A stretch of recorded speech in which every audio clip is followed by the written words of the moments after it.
Good morning, good afternoon, or good evening, and welcome to another episode of the Heart Healthy Hustle podcast show. I'm your host, Jonathan Frederick, and I am glad you're here. On this show, I talk with industry-leading experts about connecting with others, impacting your niche, and striving to live the best life possible. It's all about sparking meaningful conversations around business ownership and entrepreneurship. The Heart Healthy Hustle show is about finding connection with proactive peers and navigating a healthy work life with full autonomy. So whether you're driving to or from work right now, exercising, eating, or just relaxing, come hang out and get ready to enjoy another inspiring episode of the Heart Healthy Hustle show. Welcome back to another episode of the Heart Healthy Hustle podcast. I'm your host, Jonathan Frederick. Today's guest is Cary Hokama. He's an Amazon best-selling author, a peak performance coach. He helps high performers master their craft and rise to the challenge so that they can get their greatest work into the world. No matter what hardships you faced or what circumstances have held you back in the past, Cary wants you to know that you have a purpose, you have a meaning, and he is a living testament that you can take your biggest disadvantages and turn them into your greatest advantages. Cary, welcome to the show. Jonathan, first off, thank you so much for having me. I think that you and your audience is just a wonderful thing to see you take charge and have leadership over such a thriving audience. So cheers to you, bro. Hey, thank you. For the audience, let them know where you're located, what's going on in your life today. Yeah, I'm in sunny Los Angeles, California, and just very happy to be where I'm at. And I've been able to travel all around the world and have seen many communities. And I'm very fortunate to be able to witness that. And I'm also glad to call LA my home. It's a place where I reside with my wife, do a lot of fitness and jiu-jitsu, and enjoy life as much as possible. Do you have any favorite success quote or saying that you may kind of live by on a daily basis? And go ahead and share what that means to you. Yeah, that's a good question, man. It'd be this. Everyone dies, but how many of us truly live? And that goes to kind of like an older quote that I used to follow, and that was the average person dies at the age of 25 and gets buried at 65. So what that says to me is basically a reminder to myself that each day when I wake up, that I'm blessed to be up, but I'm also realizing that I'm also one day closer to my death date. And so I asked the question, am I truly living up to my greatest potential today? Thanks for sharing that. One day closer. I'd love to hear some of your story, Cary, kind of where you were at maybe 10 years back. For sure, Jonathan. Again, thanks for this opportunity. And for those listening, for a guy like Jonathan to put this podcast on for you guys, I do want to say that as great as a host he is and kind enough to list all those things that he said about me, it's never one of those things where it's like, wow, he did all that or he's this and that. It's never that way. And for all listeners, for all guests, and even the host, yourself, Jonathan, we're all going through a roller coaster ride every single day, finding new things, going through ups and downs. And we figure it out every single day how we survive. And then from there, once we're able to survive, then we thrive. And so, I recently turned 40 years old. It took me literally around 33 years, before I was able to just really change 3 major stories that really influenced my narrative to where I am today. And that first one was when I was 10 years old and growing up in an Asian American household here in LA. It's rare for your father to just disappear. And he didn't disappear. He made the decision to move away from the country. And he promised that because we weren't making enough money as a family, that he would have to go find a job overseas. And so that was just a dead blow to me when, your father is everything. He's the hero. And you're the only one around where your dad's gone, right? And so he had promised that in just 1 year he'd be coming back and he'd have plenty of money for us to be able to start living, the way that we had wanted. Well, that 1 year became 2, 2 became 3. I was 10, I'm 40 years old, and he is still there. He's still in Japan. And so for many, many, many years, through adolescence, through high school, young adult, to even when I was an adult, I was the boy whose father never came back. That was that major story that I always held. So I always had a big chip on my shoulder. I always felt like I had to go and become the next Jay-Z or Elon Musk in order to prove to the world that I am worthy, that I am someone who's loved enough to be able to garner the attention of those I loved. So, you have those stories that carried on for so many years. You don a mask. When I was 21, I had already left the corporate world. I was a highlight producer at Fox Sports, cutting shows for Fox for the Laker games and the Dodger games.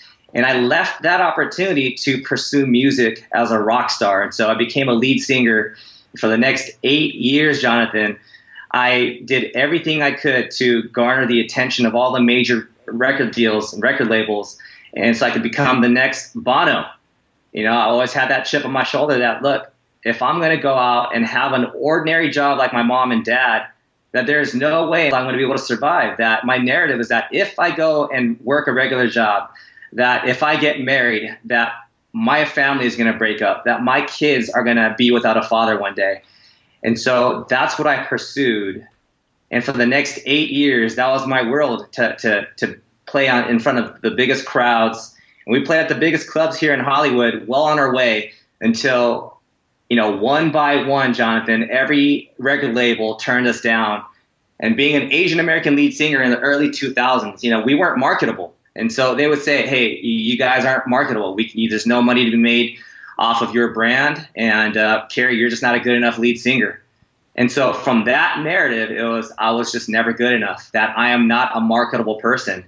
And so what did I do? I went back and did sales. I did door to door. I sold sunglasses. I sold pre-owned Rolex watches. Yeah, I did anything and anything just to make a name for myself again. I think pain is what brings most people together, especially when it comes to life, business, and relationships. Is that even within your realm now, people just don't want to see an 8-figure entrepreneur and say, yeah, well, I have an 8-figure company and have this and this and that. What they want to do is they identify with their pains and the journey that they've gone through, so that say, hey, how can the pain that he's been through, and extract whatever value that he or she has gone through, so that I can see a better way to leverage my pain to do something great, what I can do today, and have results as quick as tomorrow. And so, yeah, I think most people, they have pain, and their fear gets etched into their entire whole uniqueness, that their narrative starts from the point of pain and they get stunted. And that's why we often hear people saying, I feel stuck, and I want to do this. I have desires to do this, but I feel stuck. And many times they're blindsided and we're numb to it. Yeah, for sure. You had mentioned you got into doing some other jobs and some other work, and go into that chapter of your life. Yeah. And so now I'm 33. Again, I'm 40 now, but this is when going back to when I was 33. I had gotten to a place where, again, I had solidified a pretty solid career. I was managing a multi-million-dollar sunglass brand, and my wife was working, or my fiance at the time was working in the field. And a unique opportunity came up. We were engaged, and we had the ability, or the chance, to be featured on a reality show.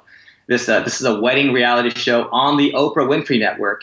And the premise of the show was that, we had an engaged couple who didn't have too much money, and we had $25,000 to spend on the wedding, except that I had to do all the wedding, all the planning from A to Z just within 3 weeks. And my fiance and I couldn't speak to each other, have any type of contact whatsoever. And so obviously the show wanted drama, right? That's what they want. They want drama. They want tension.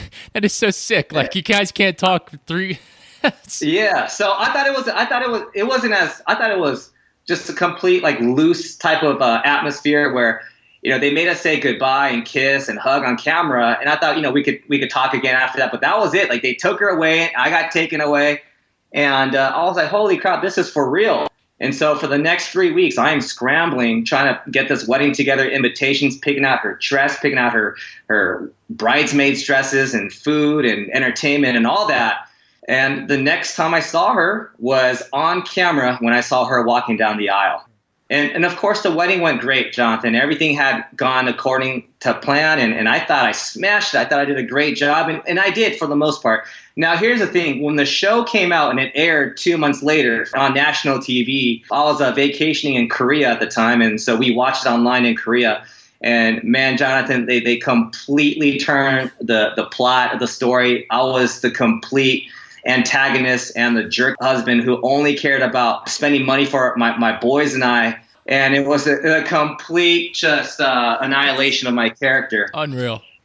And so A few weeks later, I was shopping at a Trader Joe's and a woman came by and stopped me. She's like, "Oh my gosh, you're that guy on that show, Don't Tell the Bride." And I was like, yeah. I was all excited that someone recognized me. But she kind of approached me like I was a sneaky dude. And she's like, "Hey, is that really true what they portrayed you as?" And I was like, no. They completely twisted everything. That wasn't true. And she patted me on the back. She's like, "Oh, thank God. And it was at that moment that was really just my true aha moment, Jonathan, that I was 33, just kind of hit the reset button in my life and said, that's it, man. Enough of these stupid stories. Enough of people telling my story. That's the last time I'm going to let anyone tell my story. That I'm going to change my story. I'm going to tell my own story and tell it truthfully from this point on. And so I was no longer the boy whose father never came back. I was no longer the guy who was trying to be this king or queen or rock star who's never made it and not a marketable guy. I was not that cheap husband that America had seen me.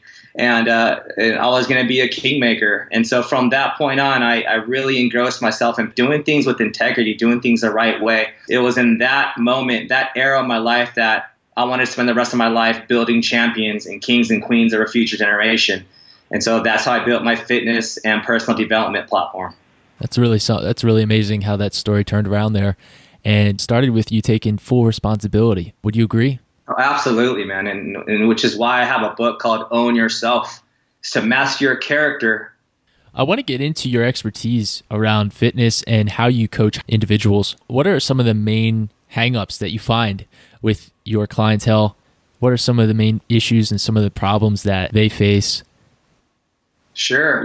This fitness whole thing is just one platform, and I think that what I like to do is really for the listeners, I've really adopted this unique and amazing concept called info sponging. And info sponging was a concept that was introduced mainly to the world by a guy named Jeff Hoffman, who was a co-founder of Priceline.com. And so he's a billionaire. And he would use this tool called info sponging that allows him to, at the beginning of the day, that he would turn off anything that has to do with his realm, his business, his area of expertise, and really just dive into the world of anything, whether on the internet or through a book or magazine or whatever you see, like at the park and observing people. What can you do? What information can you extract from that and apply that to every area of your life, business, and relationships? So a good example of that is, for example, I'm friends with the former assistant head coach of the Seattle Seahawks. His name is Haruki Seto. And as a defensive coordinator, he would not look at playbooks or defensive strategies. He would watch Animal Kingdom or watch animals attack each other on YouTube. And he would study the movements of, say, like a tiger attacking a gazelle. And he would apply those principles and teach those movements and principles to his own players. And that was a year that they went on, winning the Super Bowl championship with their amazing defensive core unit. Fitness is one thing, but it's also just running your own race and understanding that you don't have to adopt the propaganda of what you see, whether it's in fitness or in business, like you have to grind 19 hours a day, or you got to, will your way to strength and breakthroughs and whatnot. You just have to really find your own uniqueness and find leaders and mentors who are there to lead you, their leadership onto your uniqueness so that you can thrive within your own uniqueness. And so the hang up is that people are just so stuck on today's propaganda where every leader or influencer is out there saying, you got to do this, you got to do that. And you thinking that you have to fit that mask or that mold. Why do you think this is true? Why do I think this is true? Yeah. Because for one, it's the feedback that I get. I think you see how the world is turning out, especially in the social media driven society where everything is about now just attention and content, quick results, fast results. I think that we're kind of being misled in terms of just like really mastering your craft, mastering your character, because I believe that character trumps will. Your mindset trumps strategy. Most people, or I wouldn't say most, but in general, I think a lot of people are kind of like looking past that. And this is why we're starting to see the suicide rates go up. Yeah. And that's a fact. You can look that up. Mm-hmm. And seeing so many unhappy people, we're taught that we have to be lawyers and doctors, but I think 60% of people who are in the law profession are clinically diagnosed as depressed. So I think you have to understand that you have to run your own race, take ownership of who you are, and understand what it is that makes your unique likeness be the determining factor of how you live in your purpose. And so I believe that the greatest gift that you can give to the world is for you to live to your fullest potential.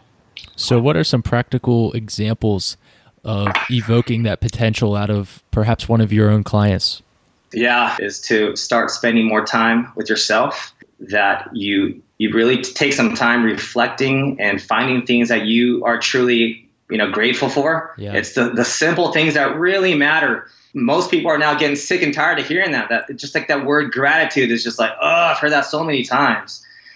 But if you're not in the moment right now, okay, if you're not paying attention to what you're saying to yourself right now, the thoughts that are going inside your head and your heart right now, we have no control over anything else in life other than the next breath that we take. There's no control. You can't change the past. You have no idea what's going to happen in the future.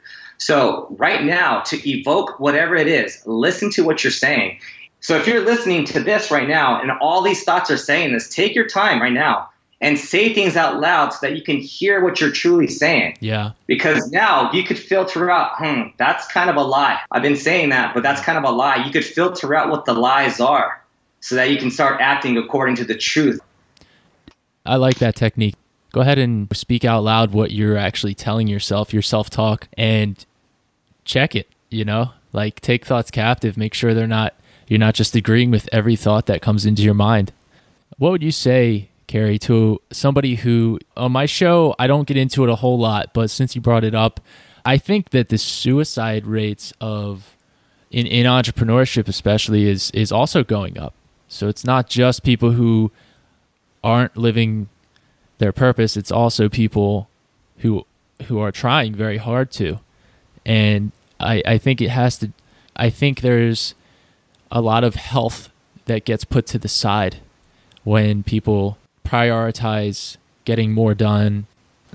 But what's something you could share with maybe a lonely entrepreneur, a young professional who's proactive, and maybe you could share like a tip for connecting with other entrepreneurs or on tips on building community? Yeah. That first off, that the whole conversation revolving around suicide, that's something that, that's such a tough and but yet engaging conversation. I'm not in a place to explain anything. Yeah.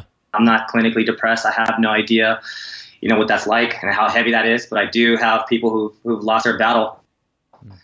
And all I can say is that I wish we all knew more, right? And but that, I think a lot of that comes from feeling lonely, which is a segue to what we're talking about now. But first and foremost, man, like I've learned to become my own best friend.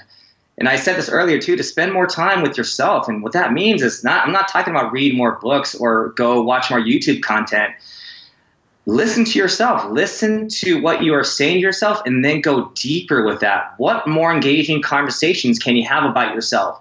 What if you could take the afternoon today to just go to a theater by yourself, watch a movie, and say, I wonder how that can apply to where I'm at in my life right now?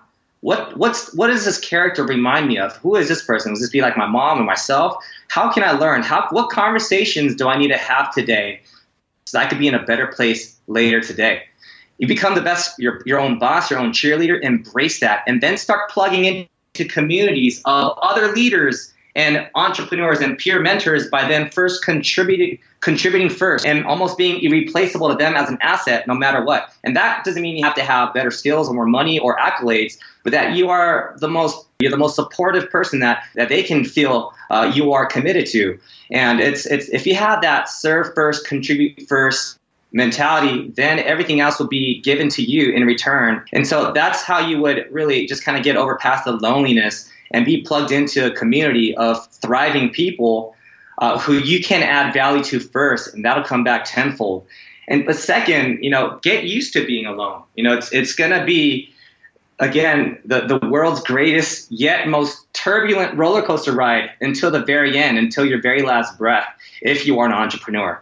But they say, eagles don't fly with seagulls. And yes, it gets lonely at times, but it's also super rewarding when you're flying amongst other eagles. And it's going to be that much more cherishable when you're on top. And so get used to it, embrace it, and be your own best friend.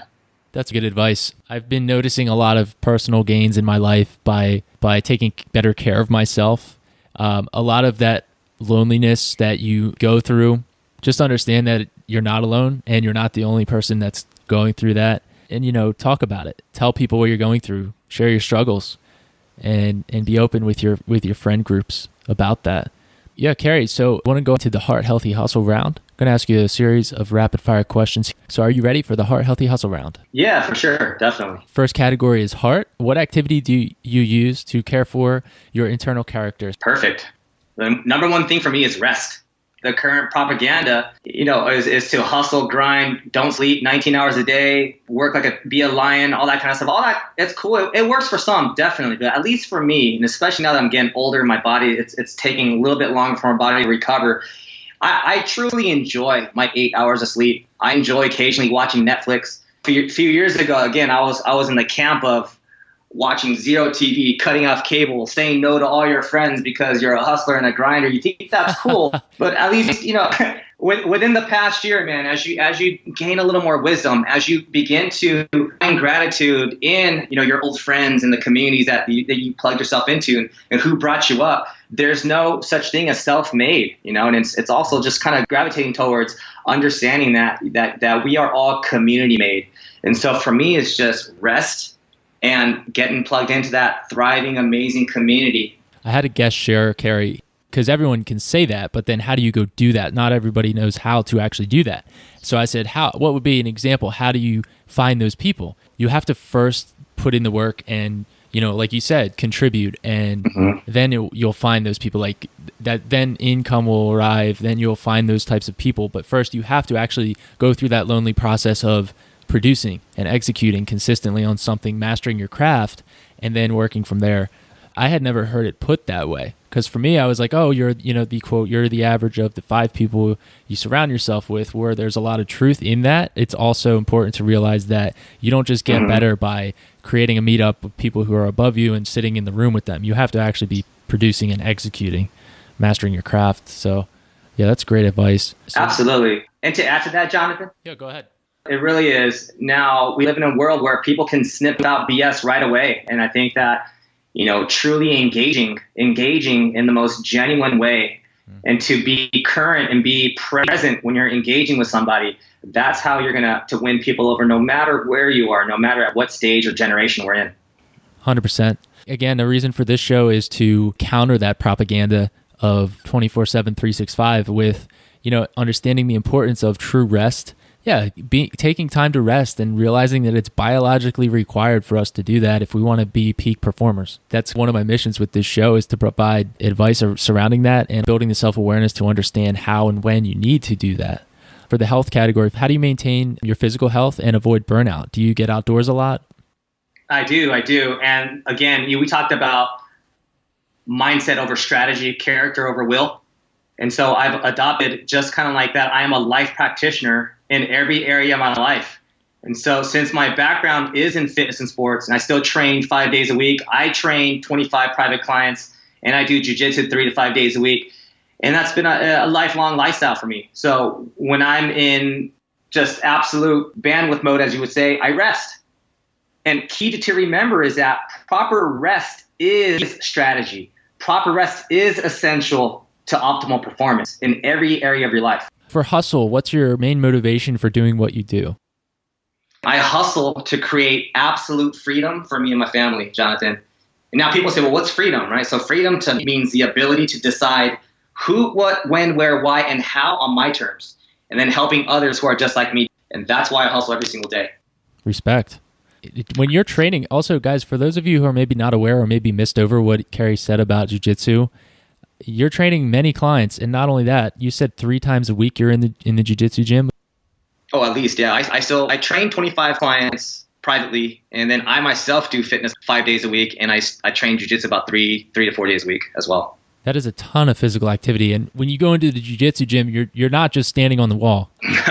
Like that is so intensive. How long are you usually in there for? Well, I train usually about an hour, and jiu-jitsu is about an hour and a half. But from 6 to 10 a.m., I am training 5 people at a time for 4 hours straight. So, I mean, it's draining. So, which is why, for me at least, rest is key. What are some other rest techniques you implement? Yeah, if I can share a few amazing food and nutritional aspects of this whole transformation, I would highly recommend that you drink a very green. Yeah, I would recommend a green leafy smoothie, and you blend that with water, some banana, some lemon, and maybe some ginger. And if you're not into leafy things, and you can just add maybe some strawberries and blueberries, that alone would just really cleanse your system and get your body clean and healthy. Terrific. Yeah, I've actually noticed a big change when I started drinking smoothies. Everyone is always asking me, what do you put in your smoothie? What do you put in it? And I tell them, and then I make it for them, or I make it and it looks like motor oil.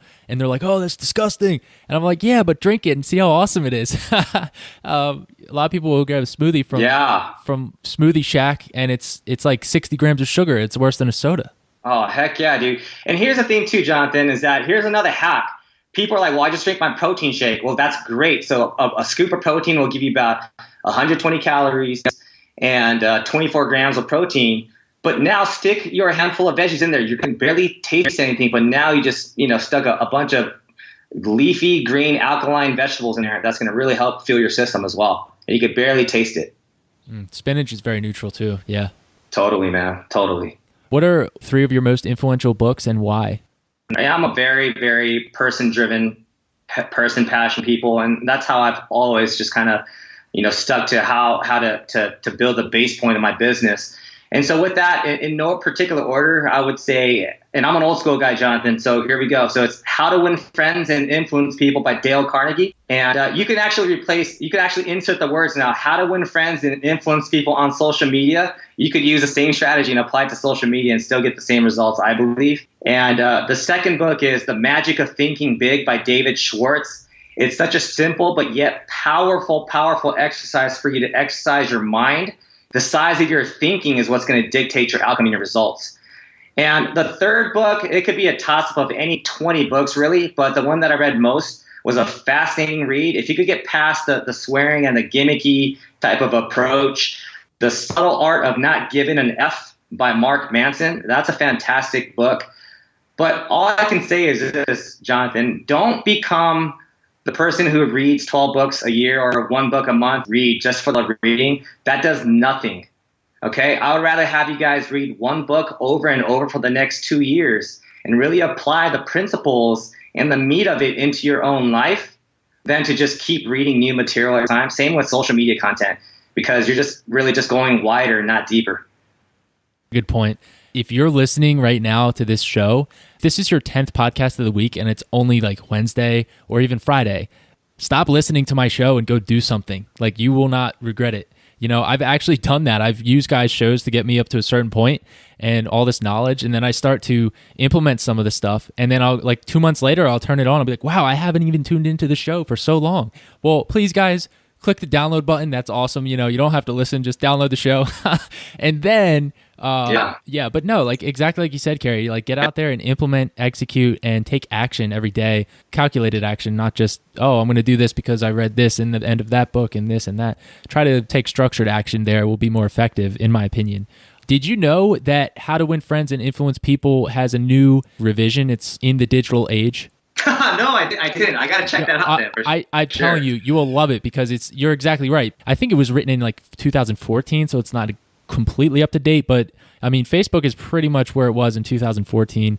And so, yeah, like you said, that's so true. And when you said that, I almost laughed because I was thinking, yeah, I mean, they actually did make a revision on it for that. But anyway, yeah, thanks for sharing those. I read the book, what's the author? But it was Un-F Yourself. And that one actually had a lot of great takeaways. One of them being certainty is a complete illusion. For some reason, especially like the last chapter of that book had a lot of things in it that I really needed to hear. If you really have complete self-control, then go do all the things that you know you need to do now and nothing else. And then you will see how truly in control of yourself you are. Like your self-control, your self-awareness. It's hard to do. It's really hard to do. Like I put the book down and I was like, all right, I know I have to go do X, Y, and Z. And so I tried to like stick with it. And then I forgot, within like an hour. That's funny. I so feel you, Jonathan. We're all guilty of that, man. Yeah. It's just human nature. It's fun being a human. So if you have a favorite tech or software tool? I use my calendar a lot. Calendar as well as a Calendly link to schedule the organization of my podcast. But what I wanted to say was that really all you need is Google, YouTube, and podcasts, man. You guys, that alone should really catapult you guys to the next level in your business. I wanted to say something real quick, Jonathan, alluding to what you were saying earlier. If your audience in a year and a half, 2 years responds and says, hey, Jonathan, man, I've been loving your stuff. I've been listening to you for 2 years. I can't wait for more content.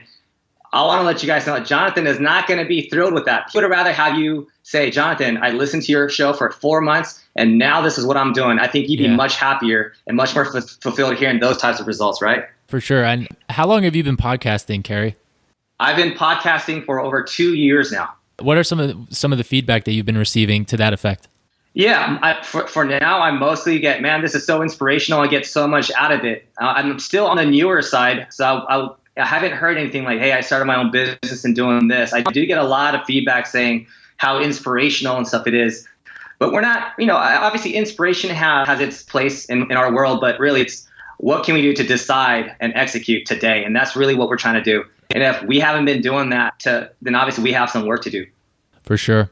One of my favorite questions now in conclusion of the show is the park bench paradigm. If you could go back in time, you're walking in a park, you see the younger version of yourself. He's angry, maybe he's going through something, he's sitting on the bench and he's looking out, just frustrated. What would you tell your younger self and why? Man, that is such a great question, Jonathan. And this is actually the first time that I've been asked that question on a podcast. And immediately, what I like to do is just go run to him and just put my arms around that guy, my 20 years old version, and say, bro, everything's going to be all right, man. But this is what I want you to do. I want you to focus on a few things, not the many, and go deep on that. And wherever you go, wherever you are, brother, act first class. And the reason when I say that is because I still struggle with the narrative that sometimes I come across as a second-class citizen, from the pains and from the fears that I've built up, all these years. And, I've had a friend recently tell me, bro, like you're a lot better than you think you are. Stop acting like you're afraid, or stop acting like you're a second-class citizen. And I'm often reminded that no matter where we go, man, to act first class and not put anyone on a pedestal. Yeah. Yeah, that spoke to me too. I appreciate you sharing that. So, Cary, in conclusion of the show, that's so important. And, I think just realizing that people aren't out to get you is a nice realization. It's very helpful. And it has been for me to surrender some of my moxie or anger that is attached to that vagueness of feeling like people are out to get you. I just want to share this because I feel like it'd be good to be vulnerable, even though it's the end of the show. I usually just wrap it up and close. But I was speaking with my best friend, who is also my little sister, and this was probably awesome. Yeah, I was in the car alone, so I was just calling her. We were catching up and making some plans to meet up together this summer. And I was like, with all the stuff I'm doing, I know you can relate to this being just being hyper-focused and taking responsibility for your life. But I feel like it's human nature at times to kind of worry, like, well, am I doing something wrong? And why do I feel this way? And why is it so hard to find people who are on the same wavelength? But you kind of touched on it there with what you said. But my sister, who I've always been my truest self with her, no masks or walls really. But she was like, John, you've always loved me really well as a brother. And this is coming from my younger sister. So it's not to say I'm like a great person. Like you said, I've acted as a second-class citizen at times, just in the world as myself. But to her, she was like, people need that. She's like, people need you to share that and be that version of yourself with them.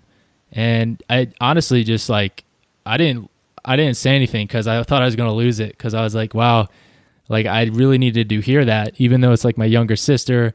And, I just was like really humbled by that. And I realized that she was correct. And I thought to myself, man, people really need me to be myself. And I owe it. I'm required to do that. So I feel like it's my ethical duty.